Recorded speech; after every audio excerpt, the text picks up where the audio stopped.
Hello guys, ಸ್ವಾಗತ iconic movies ನ YouTube ಚಾನಲ್ಗೆ. ಇವತ್ತು ನಾನು 2025ರಲ್ಲಿ ರಿಲೀಸ್ ಆಗಿರುವಂತಹ ಕ್ವಾಫ್ ಎಂಬ ಒಂದು ಹಾರರ್ ಥ್ರಿಲ್ಲಿಂಗ್ ಆಗಿರುವ ವೆಬ್ ಸೀರೀಸ್ ನ ಕೊನೆಯ ಎಪಿಸೋಡ್ ಅನ್ನ ಎಕ್ಸ್ಪ್ಲೈನ್ ಮಾಡ್ತಾ ಇದ್ದೀನಿ. ನೀವೇನು ಇದರ 7 ಭಾಗಗಳನ್ನ ಏನಾದ್ರೂ ನೋಡಿಲ್ಲ ಬಂದ್ರೆ ದಯವಿಟ್ಟು ನೀವು ಅದನ್ನ ನೋಡಿ ಆಮೇಲೆ ಈ ವಿಡಿಯೋಗೆ ಬನ್ನಿ. ಯಾಕಂದ್ರೆ ಅವುಗಳನ್ನ ನೋಡಿದ್ರೆ ಮಾತ್ರ ನಿಮ್ಗೆ ಈ ವಿಡಿಯೋ ಸರಿಯಾಗಿ ಅರ್ಥ ಆಗೋದು. ಲಿಂಕ್ ನಾನು ಡಿಸ್ಕ್ರಿಪ್ಷನ್ ಅಲ್ಲಿ ಕೊಟ್ಟಿರ್ತೀನಿ, ಇಲ್ಲ ಮೇಲೆ ಐ ಬಟನ್ ಅಲ್ಲಿ ಶೋ ಆಗುತ್ತೆ. ಸೊ ಹಾಗೆ ನೀವೇನಾದ್ರೂ ಇನ್ನೂ ಈ ಚಾನಲ್ ಅನ್ನ ಸಬ್ಸ್ಕ್ರೈಬ್ ಮಾಡ್ಕೊಂಡಿಲ್ಲ ಅಂದ್ರೆ ದಯವಿಟ್ಟು ಈ ಚಾನಲ್ ಅನ್ನ ಸಬ್ಸ್ಕ್ರೈಬ್ ಮಾಡ್ಕೊಳ್ರಿ. ಹಾಗೆ ಪಕ್ಕದಲ್ಲಿರುವ ಬೆಲ್ ಐಕಾನ್ ಒತ್ತಿದ್ರೆ ನಾವು ಅಪ್ಲೋಡ್ ಮಾಡುವಂತಹ ಎಲ್ಲ ವಿಡಿಯೋಸ್ ನ ಮೊದಲ ನೋಟಿಫಿಕೇಶನ್ ನಿಮ್ಗೆ ಸಿಗುತ್ತೆ. ಸೊ ಗೈಸ್, ಟೈಮ್ ವೇಸ್ಟ್ ಮಾಡೋದು ಬೇಡ, ಬೇಗ ವಿಡಿಯೋನ ಕಡೆಗೆ ಹೋಗೋಣ. 7ನೇ ಎಪಿಸೋಡಿನಲ್ಲಿ ತುಂಬಾ ವಿಷಯಗಳು ನಮಗೆ ಗೊತ್ತಾಗಿರುತ್ತೆ. ಏನೆಂದರೆ ಹೆಡ್ ಕಾನ್ಸ್ಟೇಬಲ್ ನ ಮಗ ಜೀವನನ್ನ ಈ 5 ಜನ ಹುಡುಗಿಯರು ಸೇರಿ ಈ ಹಾಸ್ಟೆಲ್ ನಲ್ಲಿ ತುಂಬಾ ಭೀಕರವಾಗಿ ಕೊಂದು ಹಾಕಿರ್ತಾರೆ. ಅದರಿಂದ ಜೀವ ತುಂಬಾ ಭಯಾನಕವಾದ ಆತ್ಮ ಆಗಿರ್ತಾನೆ. ಆ ಹುಡುಗಿಯರ ಮೇಲೆ ರಿವೆಂಜ್ ಅನ್ನ ತಗೊಳ್ಳೋದಿಕ್ಕೆ ಜೀವನ ಆತ್ಮ ಆ 5 ಹುಡುಗಿಯರನ್ನ ಈ ಹಾಸ್ಟೆಲ್ ನಿಂದ ಹೊರಗಡೆ ಹೋಗಲು ಬಿಡ್ತಾ ಇರೋದಿಲ್ಲ. ಹೊರಗಡೆ ಹೋಗಲು ಪ್ರಯತ್ನ ಪಟ್ಟ ನಿಕ್ಕಿ ಮತ್ತೆ ಅನ್ನೋಳನ್ನ ಆ ಆತ್ಮ ಕೊಂದು ಹಾಕುತ್ತೆ. ಈಗ ಜೀವನ ಆತ್ಮ ಮಧುಳನ್ನ ಪೊಸೆಸ್ ಮಾಡ್ಕೊಂಡಿದೆ. ಮುಂದೆ ಏನಾಗುತ್ತೆ ಬನ್ನಿ ನೋಡೋಣ. 8ನೇ ಎಪಿಸೋಡಿನ ಮೊದಲನೆಯ ಸೀನ್ ಅಲ್ಲಿ ಹಾಸ್ಟೆಲ್ ನ ಮುಂದೆ ಕಾರ್ ನಲ್ಲಿ ಕೂತಿರುವ ಅನ್ನುನ ತೋರಿಸ್ತಾರೆ. ಈ ಹಿಂದೆ ಈ 5 ಹುಡುಗಿಯರು ಸೇರಿ ಹಾಸ್ಟೆಲ್ ನಲ್ಲಿ ಜೀವನನ್ನ ಕೊಂದು ಹಾಕಿರ್ತಾರೆ. ಅದಾದ ಕೆಲ ದಿನಗಳ ನಂತರ ಅನ್ನು ಈ ಹಾಸ್ಟೆಲ್ ಅನ್ನು ಬಿಟ್ಟು ಹೋಗೋದಿಕ್ಕೆ ನೋಡ್ತಾ ಇರ್ತಾಳೆ. ಯಾಕಂದ್ರೆ ಜೀವನ ಸಾವು ಅವಳ ರೂಮ್ ನಲ್ಲಿ ಆಗಿರೋದ್ರಿಂದ ಅವನ ಆತ್ಮ ಇವಳಿಗೆ ತುಂಬಾ ತೊಂದರೆಯನ್ನ ಕೊಡ್ತಾ ಇರುತ್ತೆ. ಹಾಗೆ ಇವಳನ್ನ ಆ ಆತ್ಮ ಪೊಸೆಸ್ ಮಾಡ್ಕೊಂಡು ತುಂಬಾ ಟಾರ್ಚರ್ ಅನ್ನ ಮಾಡ್ತಾ ಇರುತ್ತೆ. ಇದರಿಂದ ಹೆದರಿ ಇಲ್ಲಿಂದ ಹೋಗಬೇಕು ಎಂದು ಅವಳು ನೋಡ್ತಾ ಇರ್ತಾಳೆ. ಆಗ ಅನ್ನು ಹತ್ತಿರ ಲಾನ ಬಂದು ಇಲ್ಲಿಂದ ಹೋಗಬೇಡ ಎಂದು ರಿಕ್ವೆಸ್ಟ್ ಮಾಡಿಕೊಳ್ಳುತ್ತಾಳೆ. ಆದರೆ ಅನ್ನು ನಾನು ಇಲ್ಲಿ ಇರೋದಿಲ್ಲ, ದಿನ ರಾತ್ರಿ ಆ ಘಟನೆ ನನ್ನ ಕಣ್ಣು ಮುಂದೆನೆ ಬರುತ್ತೆ. ಅವನು ನನ್ನನ್ನು ಸುಮ್ಮನೆ ಬಿಡೋದಿಲ್ಲ, ನಾನು ಇಲ್ಲಿಂದ ಹೋಗಬೇಕು ಎಂದು ಅಳುತ್ತಾಳೆ. ಆಗ ಹಾಸ್ಟೆಲ್ ನ ವಾರ್ಡನ್ ಅವಳ ಬ್ಯಾಗ್ ನೆಲ್ಲ ಕಾರ್ನ ಡಿಕ್ಕಿಯಲ್ಲಿ ಹಾಕಿಸಿ ಅವಳನ್ನ ಕರೆದುಕೊಂಡು ಕಾರ್ ನಿಂದ ಹಾಸ್ಟೆಲ್ ನ ಹೊರಗಡೆ ಹೋಗುತ್ತಾರೆ. ಅಲ್ಲಿ ವಾರ್ಡನ್ ಅವಳಿಗೆ ತುಂಬಾ ಹುಡುಗರು ಜೀವನದಲ್ಲಿ ಬಂದು ಹೋಗುತ್ತಾರೆ, ಅದಕ್ಕೆಲ್ಲ ತಲೆ ಕೆಡಿಸಿಕೊಳ್ಳೋದಕ್ಕೆ ಹೋಗಬೇಡ, ಈಗ ಮನೆಗೆ ಹೋಗಿ ರೆಸ್ಟ್ ಮಾಡು ಎಂದು ಬುದ್ಧಿವಾದವನ್ನ ಹೇಳುತ್ತಾಳೆ. ಆಗ ಇದ್ದಕ್ಕಿದ್ದಾಗೆ ಅವರು ಕಾರ್ ನಲ್ಲಿ ಹೋಗ್ತಿರಬೇಕಾದ್ರೆ ಕಾರ್ನ ಡಿಕ್ಕಿ ತಾನೇ ಓಪನ್ ಆಗಿ ಬ್ಯಾಗ್ ರೋಡ್ ನಲ್ಲಿ ಬೀಳುತ್ತೆ. ವಾರ್ಡನ್ ಕಾರ್ನ ನಿಲ್ಲಿಸಿ ಬ್ಯಾಗ್ ಅನ್ನ ತರೋದಕ್ಕೆ ಹೋಗುತ್ತಾಳೆ. ಆದರೆ ಅನ್ನು ನನ್ನನ್ನು ಒಬ್ಬಳೆ ಬಿಟ್ಟು ಹೋಗಬೇಡ ಎಂದು ಭಯದಿಂದ ಹೇಳುತ್ತಾಳೆ. ಆದರೆ ವಾರ್ಡನ್ ಅವಳನ್ನು ಒಬ್ಬಳೆ ಬಿಟ್ಟು ಅಲ್ಲಿಂದ ಬ್ಯಾಗ್ ಅನ್ನು ತರೋದಕ್ಕೆ ಹೋಗುತ್ತಾಳೆ. ಇಲ್ಲಿ ಕಾರ್ ನಲ್ಲಿ ಅನ್ನು ಒಬ್ಬಳೆ ಭಯದಿಂದ ಕೂತ್ಕೊಂಡಿರ್ತಾಳೆ. ಆಗ ಹಿಂದೆ ಜೀವನ ಆತ್ಮ ಕೂತು ಅವಳನ್ನ ತುಂಬಾ ಎದುರಿಸುತ್ತೆ. ಅದಕ್ಕೆ ಎದರಿ ಅನ್ನು ಕಾರ್ ನಿಂದ ಇಳಿದು ಮೇನ್ ರೋಡ್ ಹತ್ತಿರ ಓಡಿ ಹೋಗ್ತಾಳೆ. ಈ ಕಡೆ ವಾರ್ಡನ್ ಅವಳು ಓಡಿ ಹೋಗ್ತಿರೋದನ್ನ ನೋಡಿ ಅವಳನ್ನ ತಡೆಯೋದಿಕ್ಕೆ ಪ್ರಯತ್ನ ಪಡ್ತಾಳೆ. ಆದರೆ ಅನ್ನು ಮೇನ್ ರೋಡಿನಲ್ಲಿ ತುಂಬಾ ಭಯದಿಂದ ನಿಂತ್ಕೊಂಡಿರ್ತಾಳೆ. ಹಿಂದೆ ರೋಡ್ ನಲ್ಲಿ ಲಾರಿ ಬರ್ತಾ ಇರುತ್ತೆ. ಆಗ ಅಲ್ಲಿ ಜೀವನ ಆತ್ಮ ಬಂದು ಅವಳನ್ನ ಲಾರಿಯ ಎದುರಿಗೆ ತಳ್ಳುತ್ತೆ. ಇದರಿಂದ ಲಾರಿ ಅವಳನ್ನ ಗುದ್ದಿಕೊಂಡು ಹೋಗುತ್ತೆ. ವಾರ್ಡನ್ನ ಕಣ್ಣು ಮುಂದೆನೆ ರೋಡ್ ನಲ್ಲಿ ಅವಳು ಸತ್ತು ಹೋಗುತ್ತಾಳೆ. ಇಲ್ಲಿಗೆ ಈ ಸೀನ್ ಕಟ್ ಆಗುತ್ತೆ. ನೆಕ್ಸ್ಟ್ ಪ್ರೆಸೆಂಟ್ ಸೀನ್ ನಲ್ಲಿ ನಾವು ತರುಣ ನೋಡ್ತೀವಿ. ಅವನ ಪಕ್ಕದಲ್ಲಿ ಮಧು ಮಲಗಿಕೊಂಡಿರ್ತಾಳೆ. ತರುಣ್ ಮಧು ಮಾಡಿದ ಕೊಲೆಗಳ ಬಗ್ಗೆ ಮೊಬೈಲ್ ಅಲ್ಲಿ ನೋಡ್ತಾ ಇರ್ತಾನೆ. ಈಗ ಅಲ್ಲಿ ಹೊರಗಡೆ ಜೋರಾದ ಮಳೆ ಬರ್ತಾ ಇರುತ್ತೆ. ಅದನ್ನ ನೋಡಿ ತರುಣ್ ಡೋರ್ ಅನ್ನ ಮುಚ್ಚೋದಿಕ್ಕೆ ಅಂತ ಹೋಗುತ್ತಾನೆ. ಡೋರ್ ಅನ್ನ ಮುಚ್ಚಿ ವಾಪಸ್ ಬರುವಾಗ ಕರೆಂಟ್ ಹೋಗುತ್ತೆ. ಅದಕ್ಕೆ ಅವನು ಕ್ಯಾಂಡಲ್ ಅನ್ನ ಹಚ್ಚಿಕೊಂಡು ಬರುತ್ತಾನೆ. ಆದರೆ ಎದುರುಗಡೆಗೆ ಮಧು ತುಂಬಾ ವಿಚಿತ್ರವಾಗಿ ನಿಂತ್ಕೊಂಡಿರ್ತಾಳೆ.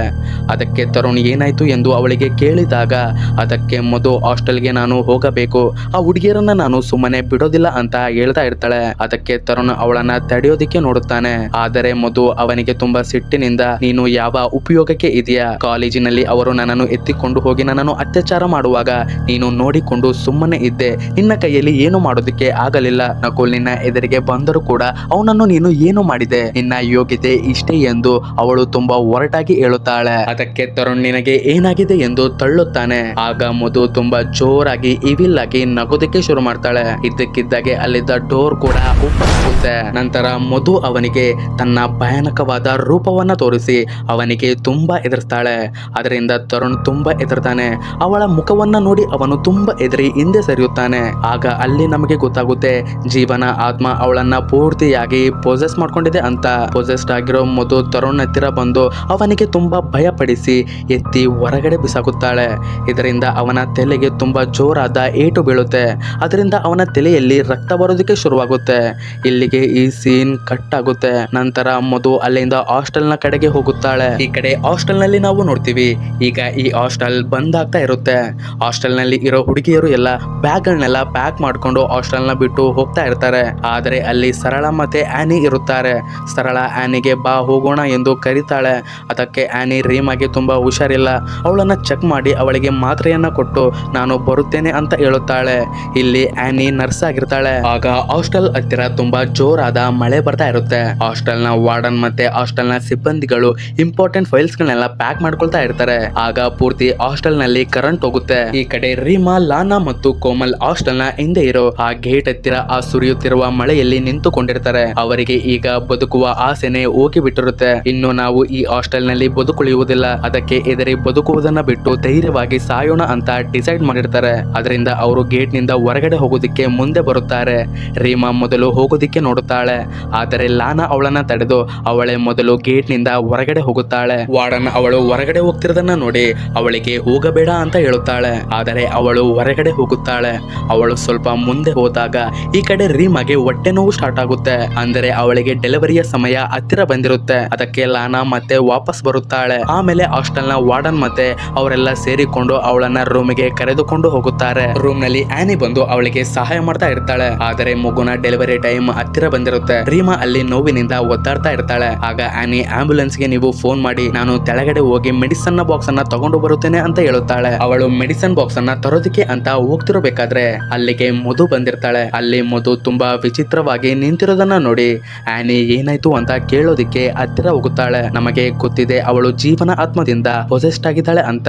ಆನಿ ಅವಳ ಹತ್ತಿರ ಹೋದಾಗ ಮಧು ಅವಳನ್ನ ಎತ್ತಿ ಗೋಡೆಗೆ ಬಿಸಾಕ್ತಾಳೆ. ಆ ಶಬ್ದ ಇಲ್ಲಿ ರೂಮ್ ನಲ್ಲಿ ಇದ್ದ ಆ ಹುಡುಗಿಯರಿಗೆಲ್ಲ ಕೇಳಿಸುತ್ತೆ. ಲಾನಾ ಏನದು ಅಂತ ಚೆಕ್ ಮಾಡ್ತೀನಿ ಅಂತ ಹೇಳಿ ಹೊರಗಡೆ ಬರುತ್ತಾಳೆ. ಆದರೆ ಅಲ್ಲಿ ಮಧು ನಿಂತಿರ್ತಾಳೆ. ಲಾನನನ್ನ ನೋಡಿ ಮಧು ಅವಳ ಮೇಲೆ ಅಟ್ಯಾಕ್ ಅನ್ನ ಮಾಡಿ ಅವಳನ್ನ ದರದರನೆ ಎಳೆದುಕೊಂಡು ಬರುತ್ತಾಳೆ. ಆಗ ಅಲ್ಲಿಗೆ ಹಾಸ್ಟೆಲ್ ನ ಸಿಬ್ಬಂದಿಗಳೆಲ್ಲ ಬರುತ್ತಾರೆ. ಅವರೆಲ್ಲ ಸೇರಿ ಮಧುನನ್ನ ಹಿಡಿದುಕೊಳ್ಳೋದಿಕ್ಕೆ ನೋಡುತ್ತಾರೆ. ಆದರೆ ಅವಳು ಅವರಿಂದ ಕಂಟ್ರೋಲ್ ಆಗ್ತಾ ಇರೋದಿಲ್ಲ. ಆಗ ಹಿಂದೆಯಿಂದ ಲಾನಾ ಬಂದು ಬೆಂಕಿ ಆರಿಸೋ ಮಷೀನ್ ಇಂದ ಅವಳ ತಲೆಗೆ ಹೊಡಿತಾಳೆ. ಅದರಿಂದ ಅವಳು ಅಲ್ಲೇ ಮೂರ್ಛೆ ಹೋಗಿ ಬೀಳುತ್ತಾಳೆ. ನಂತರ ಅವಳನ್ನ ಎತ್ತಿಕೊಂಡು ಹೋಗಿ ರೂಮ್ ನಲ್ಲಿ ಇದ್ದ ಮಂಚಕ್ಕೆ ಕಟ್ಟಿ ಹಾಕುತ್ತಾರೆ. ಅಲ್ಲಿ ಪೊಸೆಸ್ ಮಾಡ್ಕೊಂಡಿರೋ ಜೀವನ ಆತ್ಮ ತುಂಬಾ ಭಯಾನಕವಾದ ವಾಯ್ಸ್ ನಲ್ಲಿ ನನ್ನನ್ನು ಬಿಡಿ ಎಂದು ಒದ್ದಾಡ್ತಾ ಇರುತ್ತೆ. ಈಗ ಇವರಿಗೆಲ್ಲ ಏನ್ ಮಾಡೋದು ಎಂದು ಗೊತ್ತಾಗ್ತಾ ಇರೋದಿಲ್ಲ. ವಾರ್ಡನ್ ಸೈಕಿಯಾಟ್ರಿಸ್ಟ್ ಡಾಕ್ಟರ್ ಗೆ ಕಾಲ್ ಮಾಡೋದಕ್ಕೆ ನೋಡುತ್ತಾಳೆ, ಆದರೆ ಅವಳು ಕಾಲ್ ನ ರಿಸೀವ್ ಮಾಡೋದಿಲ್ಲ. ಈ ಕಡೆ ಆನಿಗೆ ತುಂಬಾ ಏಟು ಬಿದ್ದಿರುತ್ತೆ. ಅದರಿಂದ ವಾರ್ಡನ್ ಕಾರ್ ನಿಂದ ಅವಳನ್ನ ಹಾಸ್ಪಿಟಲ್ ಗೆ ಕರೆದುಕೊಂಡು ಹೋಗಿ ಅಲ್ಲಿ ಯಾರಿಗಾದರೂ ಸಹಾಯಕ್ಕೆ ಕಳಿಸಿ ಎಂದು ವಾರ್ಡನ್ ಹಾಸ್ಪಿಟಲ್ ನ ಸಿಬ್ಬಂದಿಗೆ ಹೇಳಿ ಕಳಿಸ್ತಾಳೆ. ಇನ್ನೊಂದು ಕಡೆ ಲಾನಾ ಮಧುನ ಒಳಗಡೆ ಇರೋ ಆ ಜೀವನ ಆತ್ಮ ನಮ್ಮನ್ನು ಸುಮ್ಮನೆ ಬಿಡೋದಿಲ್ಲ ಎಂದು ಅವಳು ಆ ಸೀರಿಯಲ್ ಕಿಲ್ಲರ್ ಡಾಕ್ಟರ್ ಗೆ ಕಾಲ್ ಮಾಡಿ, ನೀನು ಹೇಳಿದ ಹಾಗೆ ಮಧು ಇಲ್ಲಿಗೆ ಬಂದಿದ್ದಾಳೆ, ಅವಳನ್ನ ಪೂರ್ತಿಯಾಗಿ ಜೀವನ ಆತ್ಮ ಪೊಸೆಸ್ ಮಾಡ್ಕೊಂಡಿದೆ, ಈಗ ನಾವು ಏನು ಮಾಡಬೇಕು ಹೇಳು ಎಂದು ಆ ಡಾಕ್ಟರ್ ಗೆ ಕೇಳುತ್ತಾಳೆ. ಅದಕ್ಕೆ ಆ ವಿಚಿತ್ರವಾದ ಡಾಕ್ಟರ್, ನಾನು ಕೊಟ್ಟಿದ್ದ ಆ ವಿಷದ ಮೆಡಿಸನ್ ಅನ್ನ ಅವಳಿಗೆ ಪೂರ್ತಿಯಾಗಿ ಕುಡಿಸು, ಜೀವನ ಆತ್ಮನೆ ಅವಳನ್ನ ನಿಯಂತ್ರಿಸುತ್ತದೆ, ಆಗ ನಾನು ಅಲ್ಲಿಗೆ ಬರುತ್ತೇನೆ ಎಂದು ಹೇಳುತ್ತಾನೆ. ಅವನ ಮಾತನ್ನ ಕೇಳಿ ಲಾನಾ ಮತ್ತೆ ಕೋಮಲ್ ಹೋಗಿ ಆ ವಿಷಭರಿತ ಮೆಡಿಸನ್ ಅನ್ನ ಅವಳಿಗೆ ಕುಡಿಸಿ ಬಿಡುತ್ತಾರೆ. ಅದನ್ನ ಮಧು ಕುಡಿದ ತಕ್ಷಣ ಅವಳು ಜೀವನ ಆತ್ಮದ ವಶಕ್ಕೆ ಬರುತ್ತಾಳೆ. ಆ ಆತ್ಮ ಅವಳನ್ನ ಬೇರೆ ಒಂದು ಕತ್ತಲೆಯ ಲೋಕಕ್ಕೆ ಕರೆದುಕೊಂಡು ಹೋಗುತ್ತೆ. ಅಲ್ಲಿ ಜೀವನ ಆತ್ಮ ಅವಳನ್ನ ನಿಧಾನವಾಗಿ ಕಪ್ಪು ನೀರಿನ ಒಳಗೆ, ಅಂದರೆ ತನ್ನ ಒಳಗಡೆನೆ ಅವಳನ್ನ ಮುಳುಗಿಸ್ತಾ ಇರುತ್ತೆ. ಜೀವನ ಆತ್ಮ ಅವಳನ್ನ ತನ್ನ ವಶಕ್ಕೆ ಪಡೆದುಕೊಳ್ತಾ ಇರುತ್ತೆ. ಅವಳ ಮನಸ್ಸನ್ನು ನಿಧಾನವಾಗಿ ತನ್ನ ಹಿಡಿತಕ್ಕೆ ತೆಗೆದುಕೊಳ್ತಾ ಇರುತ್ತೆ. ಅವಳ ಆಸೆ ಮತ್ತು ಕನಸುಗಳನ್ನೆಲ್ಲ ಕೊಲ್ತಾ ಇರುತ್ತೆ. ಮಧುಗೆ ಅದು ಗೊತ್ತಾಗುವಷ್ಟರಲ್ಲಿ ಅವಳು ತನ್ನನ್ನು ತಾನು ಕಳೆದುಕೊಳ್ಳೋದಕ್ಕೆ ಶುರು ಮಾಡ್ತಾಳೆ. ಆ ಜೀವನ ಆತ್ಮ ಅವಳನ್ನು ತನ್ನ ವಶಕ್ಕೆ ಪಡೆಯಲು ಅವಳ ಪಾಸ್ಟ್ ಗೆ ಅವಳನ್ನ ಕರೆದುಕೊಂಡು ಹೋಗುತ್ತೆ. ಅಂದರೆ ಅವಳ ಪಾಸ್ಟ್ ನಲ್ಲಿ ಏನಾಗಿತ್ತು ಅನ್ನೋದನ್ನ ಅವಳ ಕಣ್ಣು ಮುಂದೆನೆ ತೋರಿಸೋ ರೀತಿ ಇಮ್ಯಾಜಿನೇಷನ್ ಮಾಡಿಸುತ್ತೆ. ಅಲ್ಲಿ ನಕುಲ್ ಮತ್ತೆ ಅವನ ಸ್ನೇಹಿತರು ತರುಣ್ಗೆ ಹೊಡೆದು ಅವಳನ್ನ ಎತ್ತಿಕೊಂಡು ಹೋಗಿ ಬರ್ಬರವಾಗಿ ಅತ್ಯಾಚಾರ ಮಾಡಿದ್ದನ್ನೆಲ್ಲ ಅವಳ ಕಣ್ಣು ಮುಂದೆನೆ ನಡೆಯೋ ರೀತಿ ಇಮ್ಯಾಜಿನೇಷನ್ ಮಾಡಿಸುತ್ತೆ. ಅಲ್ಲಿ ಜೀವನ ಆತ್ಮ ಮಧುಗೆ ನಕುಲ್ ಮೇಲೆ ನೀನು ಸೇಡನ್ನ ತೀರಿಸಿಕೊಳ್ಳಬೇಕು, ಅವನನ್ನ ನೀನು ಕೊಲ್ಲಬೇಕು ಎಂದು ಉರುಪನ್ನ ಎಬ್ಸುತ್ತೆ. ಅದೇ ರೀತಿ ಮಧು ಆ ಲೋಕದಲ್ಲಿ ನಕುಲ್ ಅನ್ನ ಕೊಂದು ಹಾಕ್ತಾಳೆ, ಅವನ ಮೇಲೆ ಸೇಡನ್ನ ತೀರಿಸಿಕೊಳ್ಳುತ್ತಾಳೆ. ಆಗ ಜೀವನ ಆತ್ಮ, ಈಗ ನೀನು ಸೇಡನ್ನ ತೀರಿಸಿಕೊಂಡೆ, ಈಗ ನೀನು ನನ್ನ ವಶಕ್ಕೆ ಬಾ ಎಂದು ಹೇಳ್ತಾ ಇರುತ್ತೆ.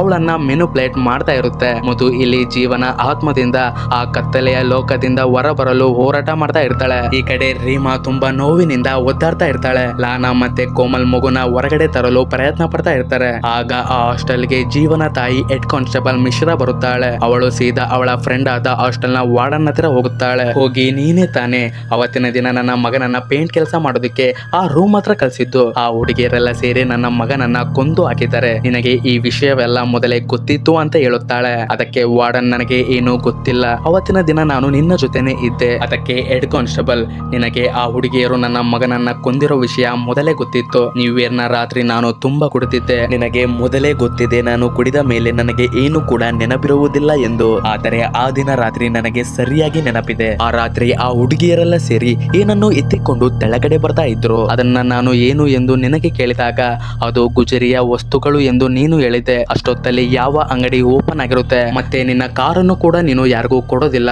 ಆದರೆ ಅವತ್ತಿನ ದಿನ ರಾತ್ರಿ ನೀನು ಅವರಿಗೆ ಕಾರ್ ಕೀಯನ್ನ ಕೊಟ್ಟು ಕಳಿಸಿದೆ ಅಂತ ಹೇಳುತ್ತಾಳೆ. ಅಂದರೆ ಇಲ್ಲಿ ಒಂದು ಟ್ವಿಸ್ಟ್ ರಿವೀಲ್ ಆಗುತ್ತೆ. ಸ್ನೇಹಿತರೆ, ನ್ಯೂ ಇಯರ್ ನ ರಾತ್ರಿ ಆ ಹುಡುಗಿಯರೆಲ್ಲ ಸೇರಿ ಜೀವನ ಶವವನ್ನ ಆ ರೂಮಿನಿಂದ ಕೆಳಗಡೆ ತಗೊಂಡು ಹೋಗುವಾಗ ಹಾಸ್ಟೆಲ್ ನ ವಾರ್ಡನ್ ಇದನ್ನೆಲ್ಲ ನೋಡಿ ಬಿಟ್ಟಿರ್ತಾಳೆ. ಅದರಿಂದ ಆ ಹುಡುಗಿಯರೆಲ್ಲ ತುಂಬಾ ಹೆದರಿ, ದಯವಿಟ್ಟು ಇದನ್ನ ಯಾರಿಗೂ ಹೇಳಬೇಡಿ, ಅವನು ನಮ್ಮನ್ನು ಅತ್ಯಾಚಾರ ಮಾಡೋದಕ್ಕೆ ಬಂದಿದ್ದ, ನಾವು ಅವನನ್ನ ತಡೆಯೋದಕ್ಕೆ ಪ್ರಯತ್ನ ಪಟ್ವಿ ಅಷ್ಟೇ, ಅದರಿಂದ ಅವನು ಸತ್ತು ಹೋದ ಅಂತ ಹೇಳುತ್ತಾರೆ. ಹಾಸ್ಟೆಲ್ ನ ವಾರ್ಡನ್ಗೆ ಜೀವನ ಕಂಡರೆ ಮೊದಲಿಂದನೂ ಆಗ್ತಾ ಇರಲಿಲ್ಲ. ಅವನು ತುಂಬಾ ಕೆಟ್ಟ ಕೆಲಸಗಳನ್ನ ಮಾಡ್ತಾ ಇರ್ತಾನೆ. ಅಮಾಯಕ ಹುಡುಗಿಯರನ್ನ ಮೋಸ ಮಾಡಿ ಕರೆದುಕೊಂಡು ಹೋಗಿ ಅವನು ಕೊಲ್ಲೋದಿಕ್ಕೆ ಬಿಡುತ್ತಾನೆ. ಇದರಿಂದ ಹಾಸ್ಟೆಲ್ ನ ವಾರ್ಡನ್ಗೆ ಜೀವನ ಮೇಲೆ ತುಂಬಾ ಕೋಪ ಇರುತ್ತೆ. ಅದಕ್ಕಾಗಿ ಅವಳು ಇಲ್ಲಿ ಸುಮ್ಮನಾಗಿ ಬಿಡುತ್ತಾಳೆ, ಯಾರಿಗೂ ಏನು ಹೇಳುವುದಿಲ್ಲ. ಹಾಸ್ಟೆಲ್ ನ ವಾರ್ಡನ್ ಅವಳ ಸ್ನೇಹಿತೆ ಜೀವನ ತಾಯಿ ಹೆಡ್ ಕಾನ್ಸ್ಟೇಬಲ್ ಆ ದಿನ ಹಾಸ್ಟೆಲ್ ನಲ್ಲಿ ಇದ್ದರೂ ಕೂಡ ಅವಳಿಗೆ ಇವಳು ಏನು ಹೇಳುವುದಿಲ್ಲ.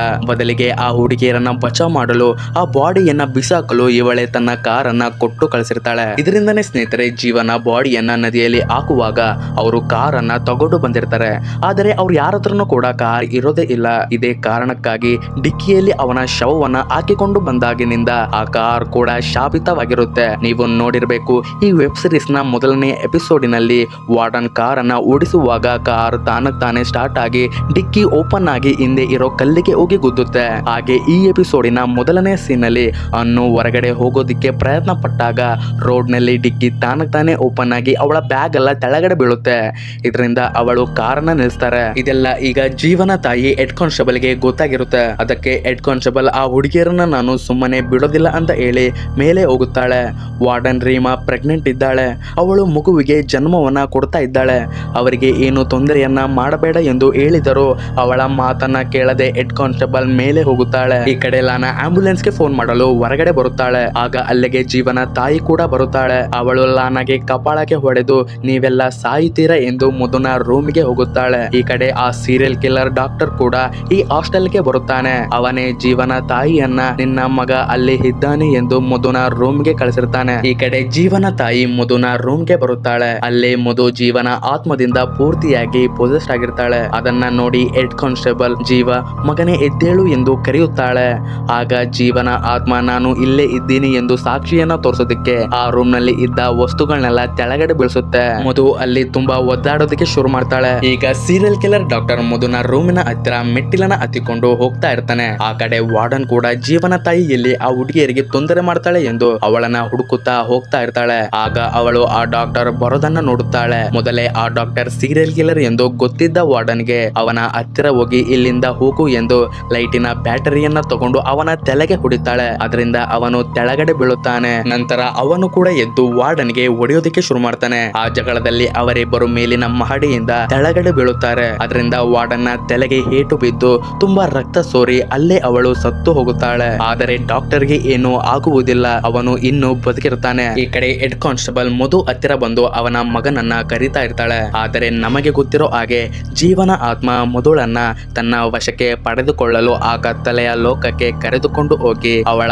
ಬದುಕುವ ಆಸೆಯನ್ನೇ ಹೋಗೋ ರೀತಿ ಮಾಡಿ ಅವಳ ಮನಸ್ಸನ್ನ ತನ್ನ ಹಿಡಿತಕ್ಕೆ ತಗೊಳ್ತಾ ಇರುತ್ತೆ. ಆಗ ಆ ಜೀವನ ಆತ್ಮ ಆ ಕತ್ತಲೆಯ ಲೋಕದಲ್ಲಿ ಮಧುಗೆ ಹೇಳುತ್ತೆ, ಎಲ್ಲಾ ರೀತಿಯಲ್ಲೂ ನಾನು ನಿನಗೆ ಸಹಾಯ ಮಾಡಿದ್ದು, ನಿನ್ನ ಕೊಲ್ಲಲು ಆ ಹುಡುಗರು ಬಂದಾಗ ನಾನು ಬಂದು ನಿನ್ನನ್ನು ಕಾಪಾಡಿದ್ದು, ನಾನು ಇಲ್ಲ ಅಂದರೆ ನೀನು ಯಾವ ಉಪಯೋಗಕ್ಕೆ ಇದೆಯಾ, ನಿನ್ನ ಕೈಯಲ್ಲಿ ಏನು ಕೂಡ ಆಗುವುದಿಲ್ಲ, ಜೀವನದ ಹೋರಾಟವನ್ನ ಬಿಟ್ಟು ಬಿಡು, ನನ್ನ ಜೊತೆ ಬಾ ಎಂದು ಕರೀತಾ ಇರುತ್ತೆ. ಮಧುಗೆ ಆ ಕತ್ತಲೆಯ ಲೋಕದಿಂದ ಹೊರ ಬರಲು ಆಗ್ತಾ ಇರೋದಿಲ್ಲ. ಅವಳು ಆ ಆತ್ಮದ ಜೊತೆ ಹೋರಾಟ ಮಾಡ್ತಾ ಇರ್ತಾಳೆ. ಇನ್ನೇನು ಜೀವನ ಆತ್ಮ ಅವಳನ್ನ ತನ್ನ ವಶಕ್ಕೆ ಪಡಿಬೇಕು. ಆಗ ಮಧುಗೆ ತನ್ನ ಬಾಯ್ ಫ್ರೆಂಡ್ ಜೊತೆ ಕಳೆದ ಕ್ಷಣಗಳು ನೆನಪಿಗೆ ಬರುತ್ತೆ. ಅವನು ಅಲ್ಲಿಗೆ ಬಂದು ಅವಳಿಗೆ ಧೈರ್ಯವನ್ನ ತುಂಬುತ್ತಾನೆ.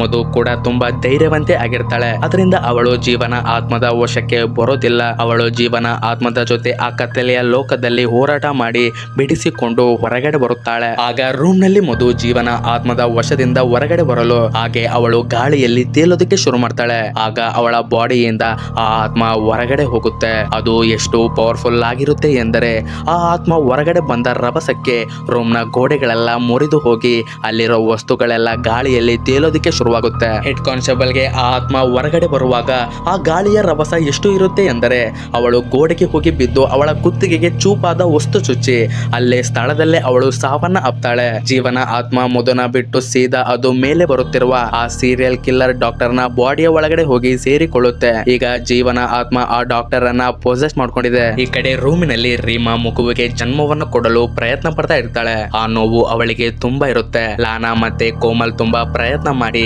ರೀಮಾಗೆ ಅವರು ಡೆಲಿವರಿಯನ್ನ ಮಾಡಿಸ್ತಾರೆ. ರೀಮಾ ಅಲ್ಲಿ ಹೆಣ್ಣು ಮಗುವಿಗೆ ಜನ್ಮವನ್ನ ಕೊಡುತ್ತಾಳೆ. ಆ ಮಗುವನ್ನ ನೋಡಿ ಅವರೆಲ್ಲ ತುಂಬಾ ಖುಷಿ ಪಡ್ತಾರೆ. ಈ ಕಡೆ ಮಧುಗೆ ಎಚ್ಚರವಾಗುತ್ತೆ. ಅವಳಿಗೆ ಅಲ್ಲಿ ಏನಾಗ್ತಾ ಇದೆ ಅನ್ನೋದು ಗೊತ್ತಾಗ್ತಾ ಇರೋದಿಲ್ಲ. ರೂಮಿನ ಗೋಡೆ ಮತ್ತು ಡೋರ್ ಎಲ್ಲ ಮುರಿದು ಹೋಗಿರುತ್ತೆ. ಜೀವನ ತಾಯಿ ಕೂಡ ಅಲ್ಲಿ ಸತ್ತು ಬಿದ್ದಿರ್ತಾಳೆ. ಅದನ್ನೆಲ್ಲ ನೋಡಿ ಮಧು ತುಂಬಾ ಭಯದಿಂದ ರೂಮಿನಿಂದ ಹೊರಗಡೆ ಬರುತ್ತಾಳೆ. ಅಲ್ಲಿ ಮಗು ಅಳೋ ಶಬ್ದ ಕೇಳಿಸುತ್ತೆ. ಹಾಗೆ ಅವಳು ನಡೆದುಕೊಂಡು ಪಕ್ಕದ ರೂಮಿಗೆ ಬಂದಾಗ ರೀಮಾ ಅಲ್ಲಿ ಮಗುವಿಗೆ ಜನ್ಮವನ್ನ ಕೊಟ್ಟಿರ್ತಾಳೆ. ಲಾನಾ ಮತ್ತೆ ಕೋಮಲ್ ಕೂಡ ಅಲ್ಲಿ ಇರುತ್ತಾರೆ. ಲಾನಾ ಮಧುನ ನೋಡಿ ಇವಳು ನಮ್ಮನ್ನ ಸಾಯಿಸೋಕೆ ಇಲ್ಲಿಗೆ ಬಂದಿದ್ದಾಳೆ ಅಂತ ತಿಳಿದುಕೊಂಡು ಚಾಕುವನ್ನ ತಗೊಂಡು ಅವಳನ್ನ ಕೊಲ್ಲೋದಿಕ್ಕೆ ಹೋಗುತ್ತಾಳೆ. ಅವಳ ಮೇಲೆ ಅಟ್ಯಾಕ್ ಅನ್ನ ಮಾಡುತ್ತಾಳೆ.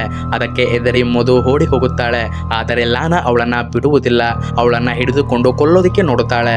ಆದರೆ ಮಧು ಅವಳಿಗೆ ಆ ಆತ್ಮ ನನ್ನನ್ನು ಪೊಸೆಸ್ ಮಾಡ್ಕೊಂಡಿಲ್ಲ, ದಯವಿಟ್ಟು ನನ್ನನ್ನು ಬಿಟ್ಟು ಬಿಡು, ಮತ್ತೆ ನಾನು ಇಲ್ಲಿಗೆ ಬರೋದಿಲ್ಲ ಅಂತ ಹೇಳಿ ಅಳೋದಿಕ್ಕೆ ಶುರು ಮಾಡ್ತಾಳೆ. ಅವಳ ಮಾತನ್ನ ಕೇಳಿ ಲಾನಾ ಕನಿಕರ ಹುಟ್ಟಿ ಅವಳನ್ನ ಬಿಟ್ಟು ಬಿಡುತ್ತಾಳೆ. ಮತ್ತೆ ಯಾವಾಗ್ಲೂ ಇಲ್ಲಿಗೆ ಬರಬೇಡ, ಇಲ್ಲಿಂದ ಹೋಗು ಅಂತ ಹೇಳುತ್ತಾಳೆ. ಆದರೆ ಆಗ ಅಲ್ಲಿಗೆ ಜೀವನ ಆತ್ಮ ಪೊಸೆಸ್ ಮಾಡ್ಕೊಂಡಿರುವ ಆ ಸೀರಿಯಲ್ ಕಿಲ್ಲರ್ ಡಾಕ್ಟರ್ ಬರುತ್ತಾನೆ. ಅವನು ಬರೋದನ್ನ ನೋಡಿ ಮಧು ತುಂಬಾನೇ ಹೆದರ್ತಾಳೆ. ಆಗ ಲಾನಾ ಮತ್ತೆ ಕೋಮಲ್ ಚಾಕುವನ್ನ ಅವನಿಗೆ ತೋರಿಸಿ ಇಲ್ಲಿಂದ ಹೋಗು ಅಂತ ಹೇಳುತ್ತಾರೆ. ಆಗ ಹಿಂದೆಯಿಂದ ಹಾಸ್ಟೆಲ್ ನ ಸಿಬ್ಬಂದಿ ಒಬ್ಬ ಆ ಡಾಕ್ಟರ್ ಮೇಲೆ ಅಟ್ಯಾಕ್ ಅನ್ನು ಮಾಡುತ್ತಾನೆ. ಆದರೆ ಆ ಡಾಕ್ಟರ್ ಅವನನ್ನ ಹಿಡಿದುಕೊಂಡು ಕೊಂದು ಹಾಕುತ್ತಾನೆ. ಅದನ್ನ ನೋಡಿ ಲಾನಾ ಮತ್ತೆ ಕೋಮಲ್ ಓಡಿ ಹೋಗಿ ರೂಮಿನ ಬಾಗಿಲನ್ನ ಹಾಕಿಕೊಳ್ಳುತ್ತಾರೆ. ಆದರೆ ಮಧು ಅಲ್ಲೇ ಇರುತ್ತಾಳೆ. ಆದರೆ ಈಗ ಆ ಡಾಕ್ಟರ್ ಮಧುಗೆ ಏನು ಕೂಡ ಮಾಡುವುದಿಲ್ಲ. ಅವಳನ್ನ ನೋಡಿ ನಂತರ ಆ ಡಾಕ್ಟರ್ ಆ ಹುಡುಗಿಯರ ಹಿಂದೆ ಹೋಗುತ್ತಾನೆ. ಅದರಿಂದ ಮಧುಗೆ ಅಲ್ಲಿ ತಪ್ಪಿಸಿಕೊಳ್ಳುವ ಚಾನ್ಸ್ ಸಿಗುತ್ತೆ. ಅದರಿಂದ ಅವಳು ಅಲ್ಲಿಂದ ಓಡಿ ಹೋಗುತ್ತಾಳೆ. ಈ ಕಡೆ ರೂಮಿನಲ್ಲಿ ಲಾನಾ ಮತ್ತೆ ಕೋಮಲ್ ಚಾಕುವನ್ನ ಹಿಡಿದು ನಿಂತಿರ್ತಾರೆ. ರೀಮಾ ಮಗುವನ್ನ ಹಿಡಿದುಕೊಂಡು ಕೂತ್ಕೊಂಡಿರ್ತಾಳೆ. ಆಗ ಆ ಡಾಕ್ಟರ್ ಡೋರ್ ನ ಬಳಿ ಬಂದು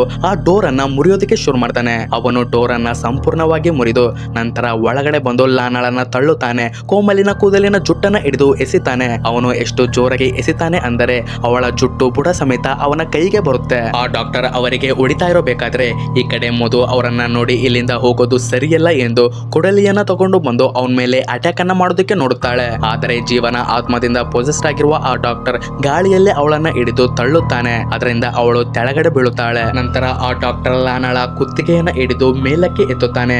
ಇನ್ನೊಂದು ಕೈನಿಂದ ರೀಮಾಳ ಮಗುವನ್ನ ಕೊಲ್ಲೋದಿಕ್ಕೆ ನೋಡ್ತಾ ಇರ್ತಾನೆ.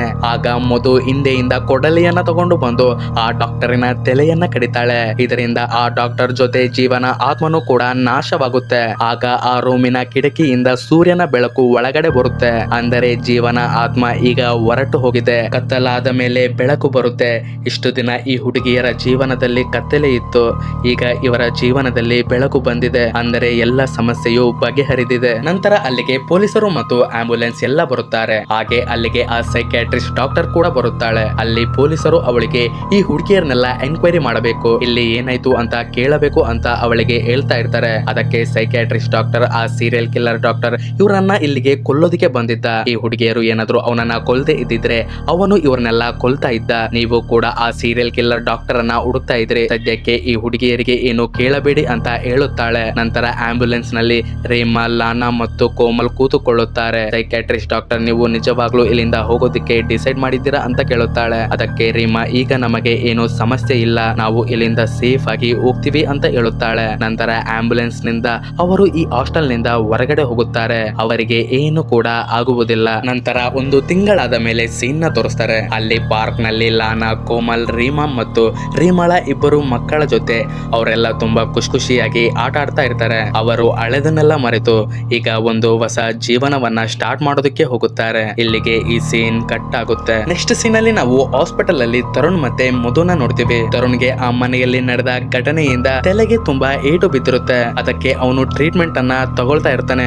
ಅವನು ತುಂಬಾ ಸೀರಿಯಸ್ ಆಗಿ ಇರ್ತಾನೆ. ಅವನನ್ನ ಮಧು ನೋಡಿಕೊಳ್ತಾ ಇರ್ತಾಳೆ. ಆದರೆ ಇಲ್ಲಿ ನಾವು ಗಮನಿಸ್ತೀವಿ ಮಧು ತುಂಬಾ ಕೋಪದಿಂದ ಮಲಗಿಕೊಂಡಿರ್ತಾಳೆ. ಅವಳಿಗೆ ಏನೋ ಒಂದು ನೋವು ಕಾಡ್ತಾ ಇರುತ್ತೆ. ಇನ್ನೂ ಒಂದು ಕೆಲಸ ಬಾಕಿ ಇರೋ ತರ. ಈ ಕಡೆ ನಕುಲ್ ಮತ್ತೆ ಬಿಲ್ಲಾಳ ಮದುವೆ ಇರುತ್ತೆ. ನಕುಲ್ ಮದುವೆಯಲ್ಲೂ ಕೂಡ ಖುಷಿಯಾಗಿ ಇರೋದಿಲ್ಲ. ಅವನು ತುಂಬಾ ಗಾಬರಿಯಾಗಿ ಇರ್ತಾನೆ. ಇಲ್ಲಿ ನಾನು ಸಿಕ್ಕಿ ಹಾಕಿಕೊಳ್ಳುತ್ತೇನೆ ಅನ್ನೋ ಭಯ ಅವನಲ್ಲಿ ಕಾಡ್ತಾ ಇರುತ್ತೆ. ಅವನ ಸ್ನೇಹಿತರು ಹಾಗೆ ಹಾಸ್ಟೆಲ್ ನಲ್ಲಿ ತುಂಬಾ ಜನರ ಕೊಲೆ ಆಗಿರೋ ವಿಷಯನ ಕೇಳಿದಾಗಿನಿಂದ ಅದನ್ನೆಲ್ಲ ಮದುವೆ ಮಾಡಿರ್ಬೇಕು ಅಂತ ಅವನು ಅನ್ಕೊಂಡಿರ್ತಾನೆ. ಅದರಿಂದ ಮದುವೆಯಲ್ಲೂ ಕೂಡ ಅವನಿಗೆ ಅವನಿಗೆ ಮಧುನೆ ಕಾಣ್ತಾ ಇರ್ತಾಳೆ. ನಂತರ ಆ ಮದುವೆಯ ಫಂಕ್ಷನ್ ನಲ್ಲಿ ಪೊಲೀಸರು ನಕುಲ್ ಹತ್ರ ಬಂದು, ಆ ದಿನ ಹಾಸ್ಟೆಲ್ ನ ಪಕ್ಕದ ಕಾಡಿನಲ್ಲಿ ನಿನ್ನ ಸ್ನೇಹಿತರ ಶವ ಸಿಕ್ಕಿತು, ಅವರ ಜೊತೆ ನೀನು ಕೂಡ ಇದ್ಯಾ ಎಂದು ಕೇಳುತ್ತಾರೆ. ಅದಕ್ಕೆ ನಕುಲ್ ಒಪ್ಪುವುದಿಲ್ಲ. ಅವನು ಇನ್ನು ಮಧುನ ಗುಂಗಿನಲ್ಲಿ ಇರುತ್ತಾನೆ. ಅದಕ್ಕೆ ಬಿಲ್ಲ ಸೆಂಟರ್ಗೆ ಬಂದು ಆ ಪೊಲೀಸರಿಗೆ ಹೇಳುತ್ತಾಳೆ, ಆ ಮಧು ನಕುಲ್ನ ಹಿಂದೆ ಬಿದ್ದಿದ್ದಳು, ಅವಳು ಮತ್ತೆ ಅವಳ ಬಾಯ್ ಫ್ರೆಂಡ್ ಸೇರಿ ಇದನ್ನೆಲ್ಲ ಮಾಡಿರ್ಬೇಕು, ಹೋಗಿ ಅವರನ್ನ ಹಿಡಿರಿ ಎಂದು ಹೇಳುತ್ತಾಳೆ. ಆದರೆ ನಕುಲ್ ಅಲ್ಲಿಂದ ಅರ್ಧಕ್ಕೆ ಎದ್ದು ಹೋಗುತ್ತಾನೆ. ಅವನು ತನ್ನ ರೂಮ್ಗೆ ಹೋಗಿ ಸ್ನಾನ ಮಾಡಿಕೊಂಡು ಫ್ರೆಶ್ ಆಗಿ ಹೊರಗಡೆ ಬರುತ್ತಾನೆ.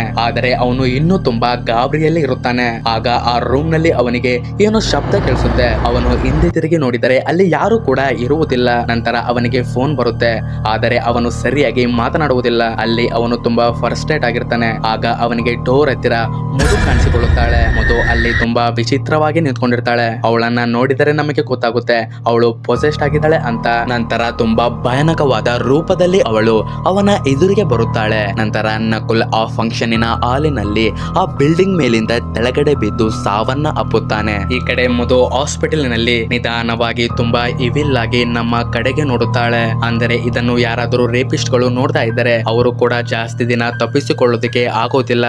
ಅವರಿಗೂ ಕೊನೆಗೆ ಇದೇ ಪರಿಸ್ಥಿತಿ ಎಂದು ಈ ವೆಬ್ ಸೀರೀಸ್ ನ ಡೈರೆಕ್ಟರ್ ತೋರಿಸಿದ್ದಾರೆ. ಕಾಮುಕರು ಅಮಾಯಕ ಹುಡುಗಿಯರನ್ನ ಅತ್ಯಾಚಾರ ಮಾಡಿ ತಪ್ಪಿಸಿಕೊಂಡರು ಯಾವತ್ತಾದರೂ ನಾನು ಸಿಕ್ಕಿ ಬೀಳುತ್ತೇನೆ ಅನ್ನೋ ಭಯ ಅವರ ಜೀವನ ಪೂರ್ತಿ ಕಾಡ್ತಾ ಇರುತ್ತೆ. ಜೈಲು ಶಿಕ್ಷೆಗಿಂತ ಆ ಶಿಕ್ಷೆ ದೊಡ್ಡದು. ಜೀವನ ಪೂರ್ತಿ ಅವರು ಭಯದಲ್ಲೇ ಬದುಕ್ತಾ ಇರ್ತಾರೆ. ಇಲ್ಲಿಗೆ ಈ ವೆಬ್ ಸೀರೀಸ್ ಮುಗಿದು ಹೋಗುತ್ತೆ. ಗಾಯ್ಸ್, ನೀವು ಅನ್ಕೊಂಡಿರ್ಬೇಕು ಆ ಹಾಸ್ಟೆಲ್ ನ ರೂಮಿನಲ್ಲಿ ಜೀವನ ಆತ್ಮನ ಮಧುನೆ ನಾಶ ಮಾಡಿದ್ಲು, ಮತ್ತೆ ಯಾಕೆ ಬಂತು ಅಂತ. ಸ್ನೇಹಿತರೆ, ಮಧು ಅಲ್ಲಿಗೆ ಓಕೆ ಇಲ್ಲ.